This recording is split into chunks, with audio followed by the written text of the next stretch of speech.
Ipsos Group Public Affairs merupakan sebuah lembaga riset internasional. Salah satu riset Ipsos yang bertajuk Health Service Monitor baru-baru ini merilis hasil survei edisi terbaru. Pada periode 21 Juli hingga 4 Agustus 2023, Ipsos melakukan survei dengan melibatkan 23.274 responden dewasa yang tersebar di 31 negara.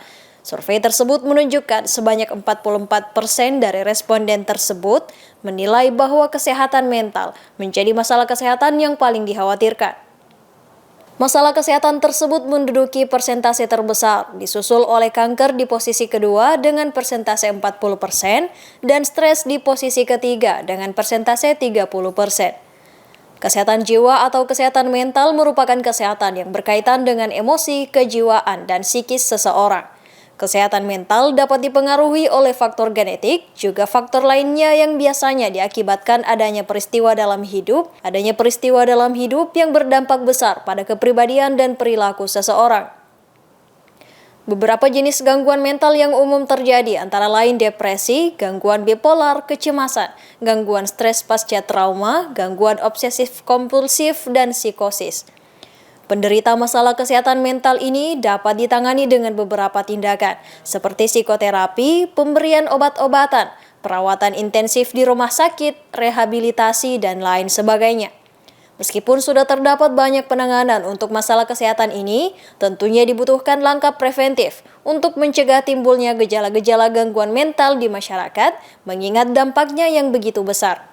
Saya kira memang salah satu yang harus kita antisipasi bersama itu adalah gangguan mental ya, karena sekarang ini kedepannya ini banyak sekali stresor ya, banyak sekali penyebab stres, banyak sekali masalah-masalah yang harus kita antisipasi, termasuk itu bullying di anak remaja kita ya, di medsos, kemudian di masalah-masalah di sekolah, keluarga, dan lain-lain itu, apalagi ini obat-obatan juga ya yang membahayakan seperti narkoba itu kan, semua itu kan akan mengganggu mental anak-anak generasi muda kita, dan kalau dia terjadi itu nanti akan terjadi madesu ya, masa depan suram ya, anak-anak kita nanti akan terganggu dari segi mentalnya, itu akan susah untuk beradaptasi, susah untuk berkolaborasi, susah untuk berkompetisi, susah untuk meningkatkan kualitasnya ya, karena ini kan salah satu definisi sehat itu adalah bukan hanya sehat fisik, tapi psikis juga, mental juga, sosial juga, dan spiritual juga.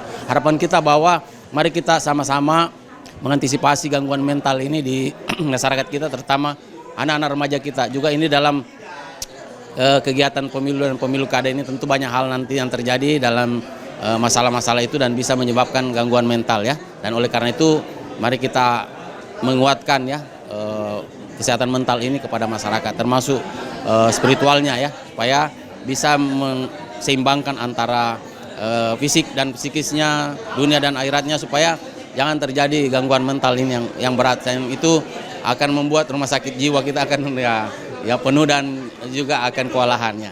Sebagai langkah preventif, pemerintah melalui Dinas Kesehatan mulai melakukan edukasi kesehatan jiwa melalui sosialisasi dan program-program lainnya. Meskipun sering dianggap sepele, masalah kesehatan mental secara tidak langsung akan mempengaruhi produktivitas seseorang. Kasus yang banyak terjadi di kalangan remaja ini tentunya akan berdampak besar untuk masa depan bangsa. Sudah seharusnya mencegah terjadinya masalah kesehatan mental ini menjadi tanggung jawab bersama.